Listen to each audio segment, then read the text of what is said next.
This evening, murder and attempted suicide shock West Bank community. Diamond Grove Lions host administrative professionals workshop. NDMA introduces Guyana to the cloud. In the region, in Trinidad and Tobago, National Gas Company announces a 37.3% profit increase.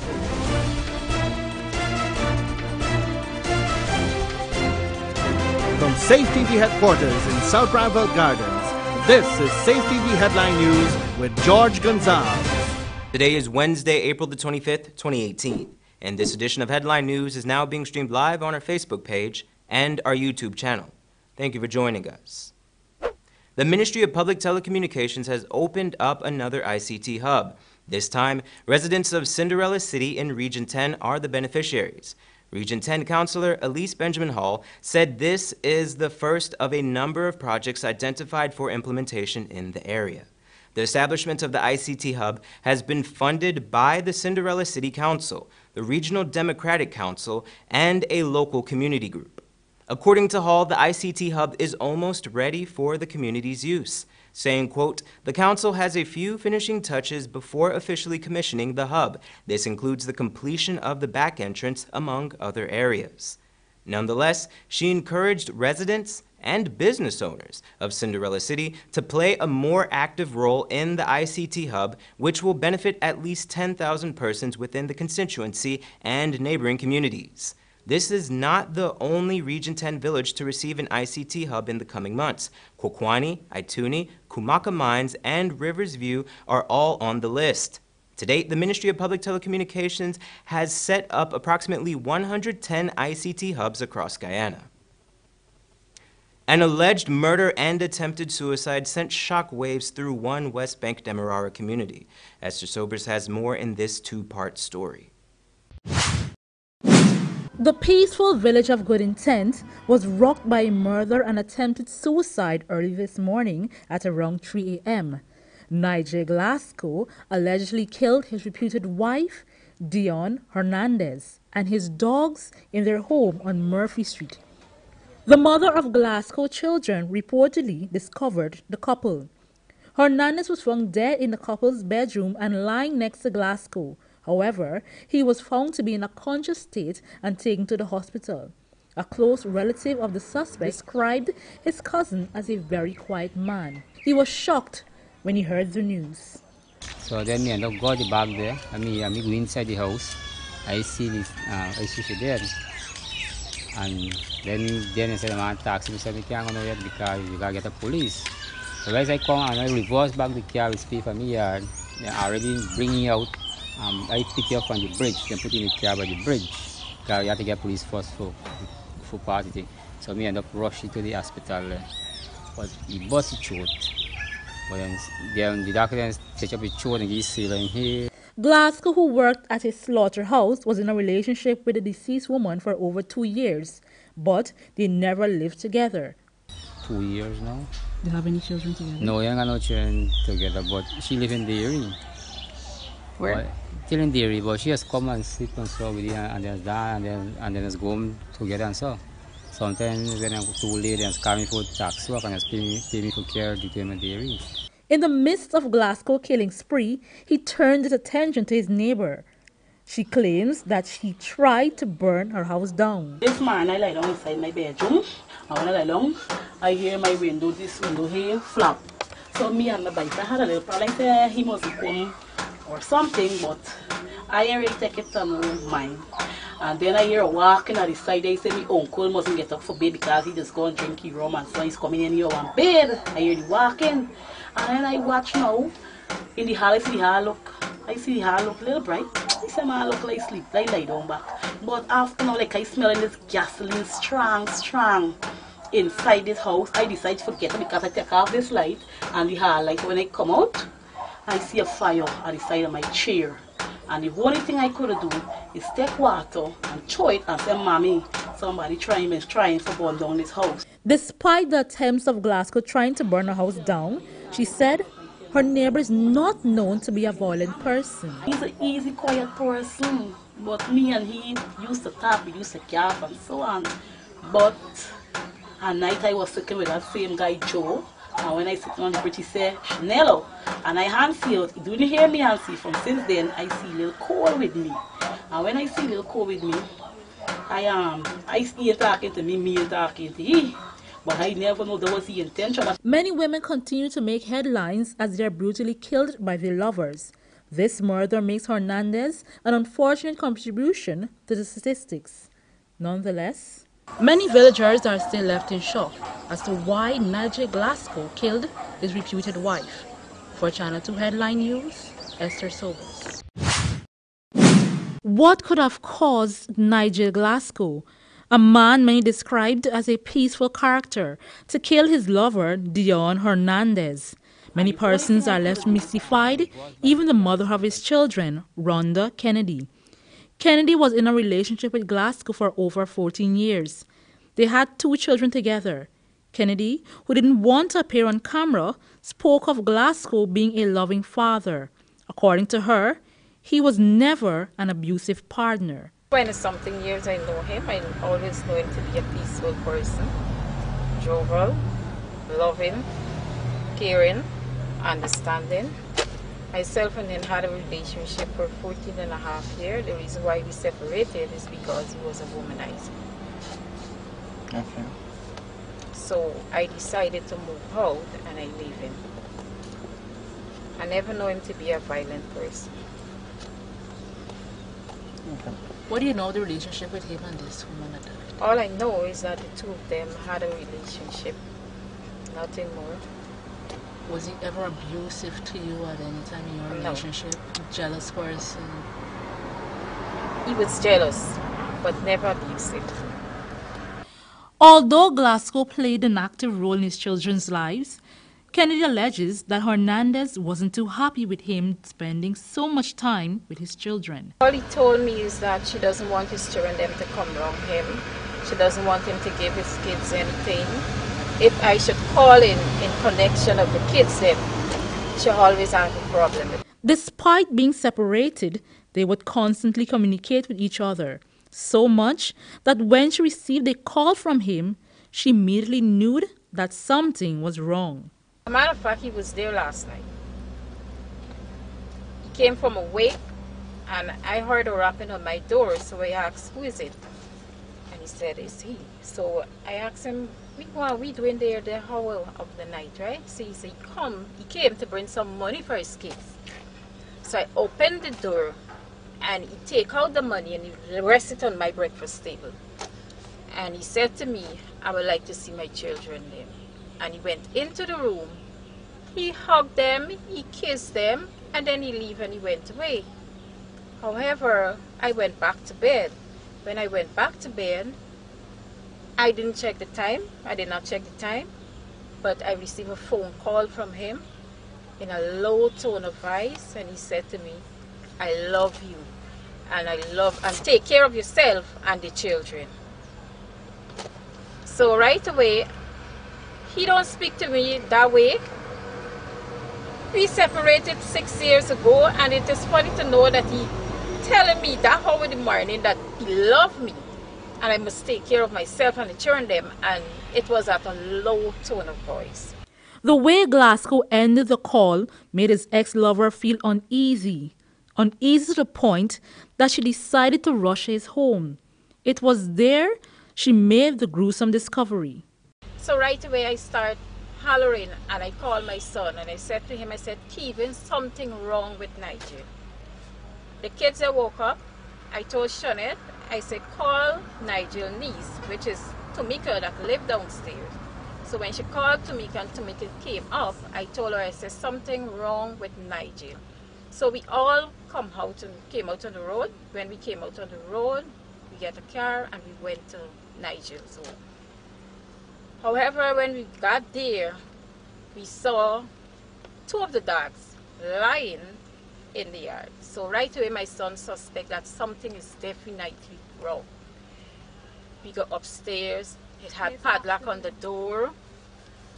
The door had padlock, so we was looking for the key because he said Shanet no way he have his keys. So while we looking for the key, we getting the key, Kevin pick up a piece of wood and he started to latch the door. After he started to latch the door, we not getting the door open. So I asked the neighbors, them wrong. I said, nobody doesn't have a hammer, can lend us. So after we got the hammer, lashing the door, we can get it. So I raised up a bucket, went on his landing, and I saw $2,000 along with this key. We tried to open the door, but the lock had already spoiled. So we had to rip out the window. My son went in. So when he went in and he rushed to the bedroom with his phone light, he saw what happened. He saw Diane and Nigel was lying on the bed. He was still alive and was immediately taken to the hospital. On our way to the hospital, Kennedy learned that Glasgow was already discharged and taken to the police station. When I reached home, the police came for me to give statement, which I did. I went to the police station and I gave the statement. When I gave the statement there, also I'm back to go. They told me to read it. I asked them, can I read it? They said yes, before I signed it. But I lied. The police officer gave me the statement to sign. So I told him I would like to read it before I sign it, but I don't have my spectacle here, so I cannot do it. So I went home, get ready to go back to the hospital. Came to the police station, read the statement, sign it. On my way to the hospital, I received a phone call. The police, his niece called me and told me that he's discharged and he's at Wales police station. So my concern is that I came back to the police station. I was there about 5 minutes ago and they didn't say anything to me. My concern is that I'm not agree with what my children father did, but with the state of the condition that I leave my children father in, I don't think that he should have been discharged so soon. I don't mind if they had. She is upset that Glasgow allegedly killed the woman he was involved with. Nonetheless, Kennedy is seeking answers as to why Glasgow was discharged from the hospital without proper medical attention. For Channel 2 Headline News, Esther Sobers. Don't go away. After the break, NDMA introduces Guyana to the cloud. But first, here's today's foreign currency exchange rates.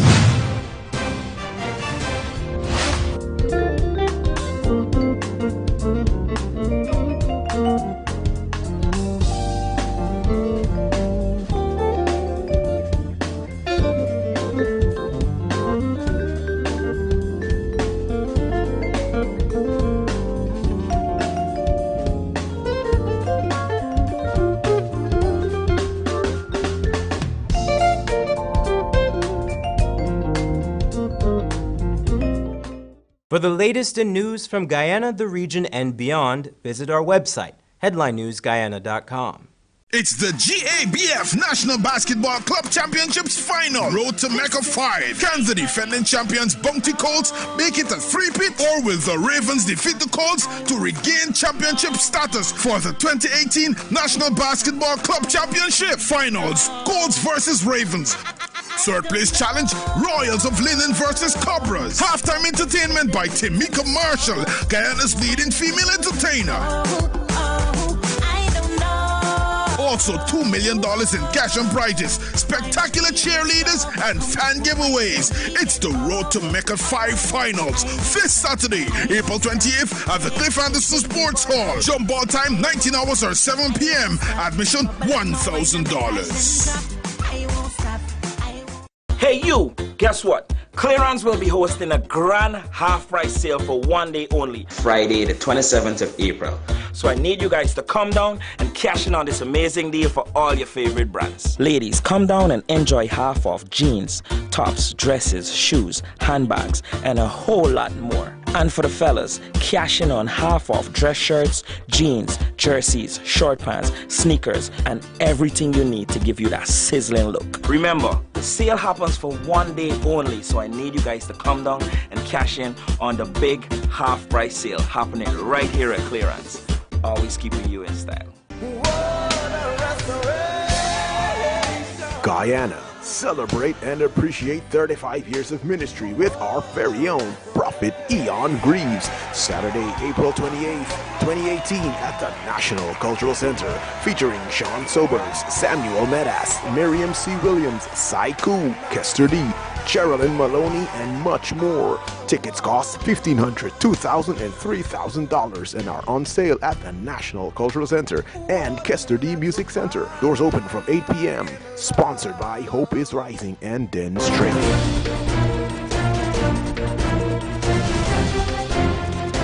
Welcome back. According to Demerara Tobacco Company Chairman Marcus Steele, 2017 was a challenging year for the company due to a number of factors, both domestic and abroad. Steele shared this fact during DemToco's annual general meeting on Tuesday, saying, quote, "As a result of these key macroeconomic and industry-related realities, the company experienced a 5% volume decline over 2016, with gross revenues also declining by 4% when compared to the previous year.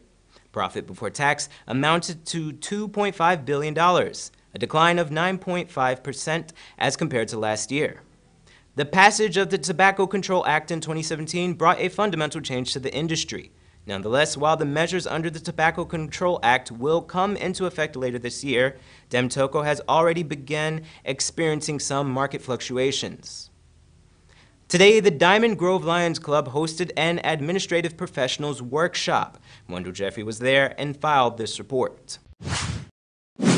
George, today is the celebration of Administrative Professionals Day, formerly called Secretaries, and at the Ramada Princess Hotel was hosted a number of the administrative professionals from across the public and private sectors, and they were hosted by the Diamond Grove Lions. The featured speaker was Dr. Leland Lucas of the University of Guyana, and here are some takes on what he had to say to the professionals gathered here. But for purposes of this conversation, I'd like us to expand the concept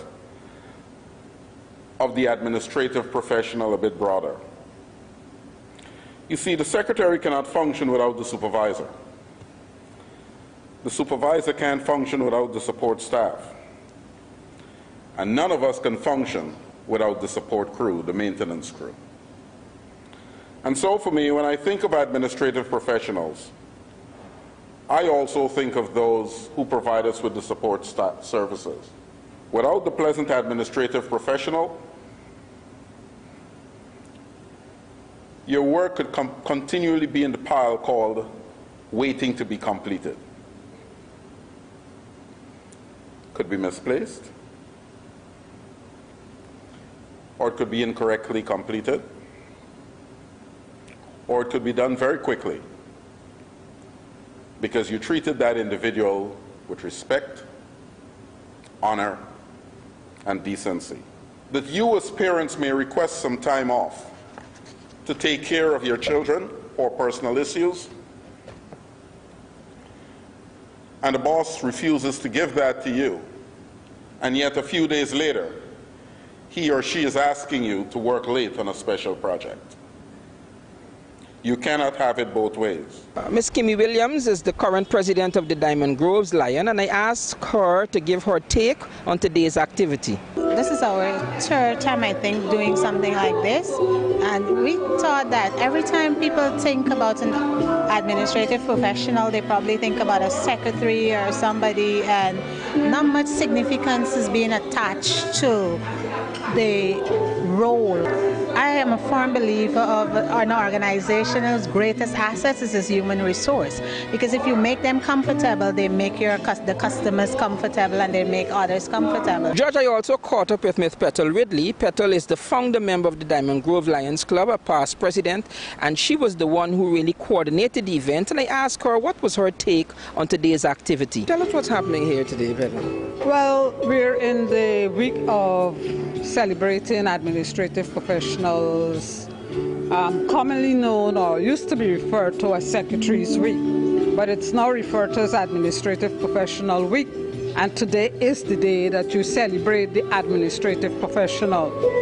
This is a twofold project, really, because we're recognizing the administrative professional, and the surplus from this event, we will send it directly to Lions Clubs International, and it will go towards one of our funds. Ms. Ridley also took time to highlight what the Diamond Grove Lions is doing in the community and how they're serving. The Lions Club of Diamond Grove just came out from sending a little 8-year-old girl to Trinidad to have an eye implant. And she would have had an injury to her eye since last year during school. And had it been for the Lions intervention, she would have lost her sight. Of course, we must take this time at this moment to acknowledge the Ministry of Public Health, who also contributed significantly. George, no doubt we at Channel 2 Headline News would like to thank our own administrative professional, Miss Lorraine Adams, for all that she continues to do and how she keeps us together and in check. Thank you very much, Ms. Adams, for all you do for us here at Channel 2 Headline News. The National Data Management Authority is moving to make even more government services available online. Bibi Bacchus has that story. Guyana is going digital.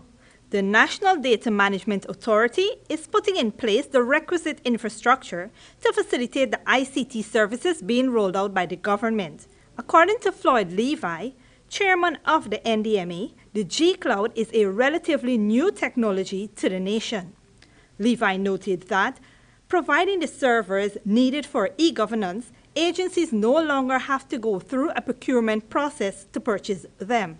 The cloud is a collection of virtual servers with high capabilities from which the NDMA is able to create more servers. Actually allows us to give on demand to government agencies servers and storage locations as they need it.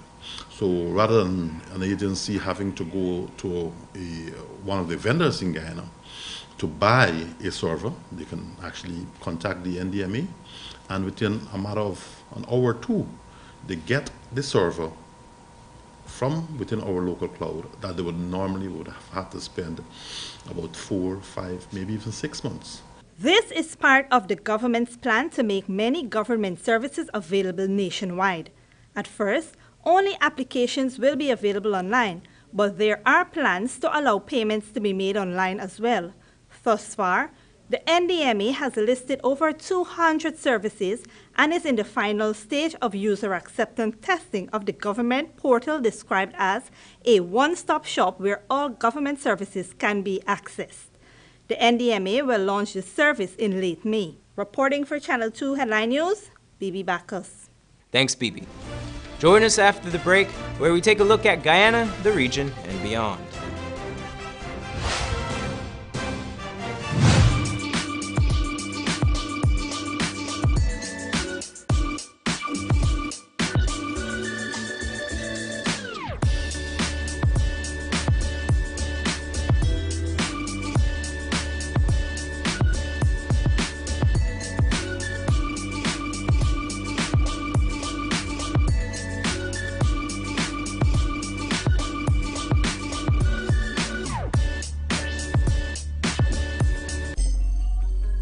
Mom, what are you doing with GPL on your list? Child, you forgot I have to pay GPL? You got time with GPL? I have to keep these lights on. The customers who think in that manner and refuse to honor their obligation to GPL are obviously not playing their part in ensuring quality service delivery. So, I will continue to pay my GPL bill on time, every time. I recognize the value of your point, Mom. You were right.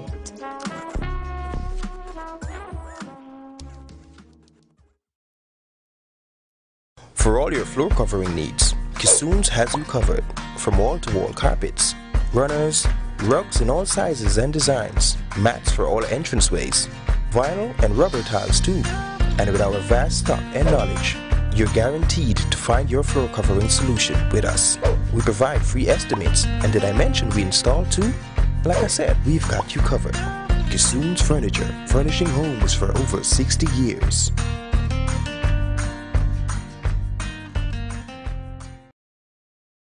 The Big King you love just chickened out. Introducing the new Chicken Big King with 2 crispy chicken patties and our signature King sauce. The new Chicken Big King, now part of our Burger King favorites. Only at Burger King, where taste is king.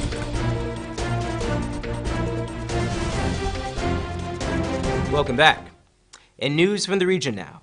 In Trinidad and Tobago, the national gas company posts a $700 million profit. According to the company's director, this is a 37.3% increase over 2017. C News has more. A strong national gas company, NGC, equals a strong Trinidad and Tobago, especially with the ongoing but slowly improving economic circumstances. The statement from NGC Chairman Jerry Brooks as the company announced an increase in before-tax revenue of 86%. Delivering the report on operations for financial year 2017, Mr. Brooks said the company is settling into its role as a domestic gas aggregator, where it gets gas from different sources and provides it to downstream industries.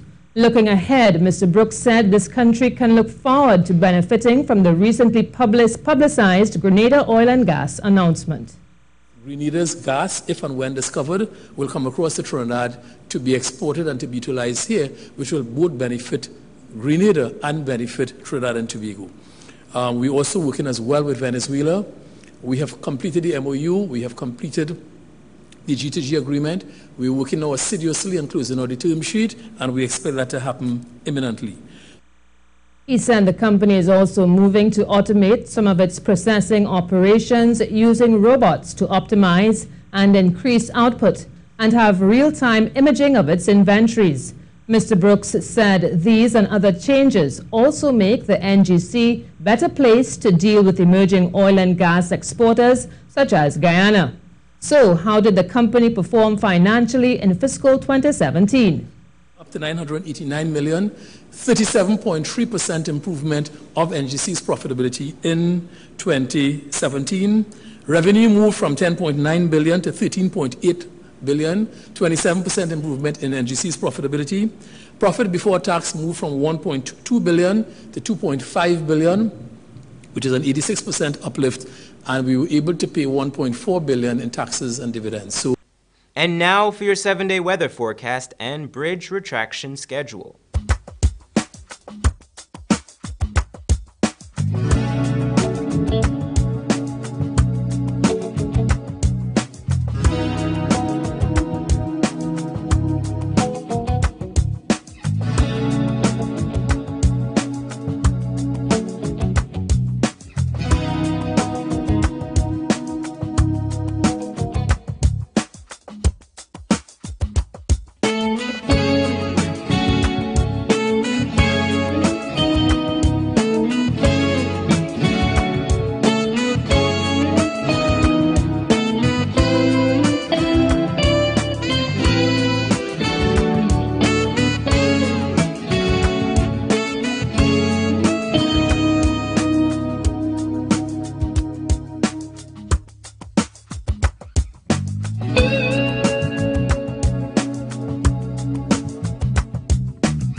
And that's Channel 2 Headline News for this Wednesday evening.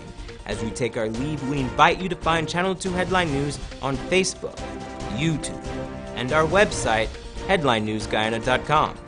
You can also tune in tomorrow morning at 6:30 for a rebroadcast, and Thursday evening at 7 o'clock for more news. For now, I'm George Gonzalez, signing out from this newscast, saying thank you for welcoming us into your homes, and do have a blessed evening.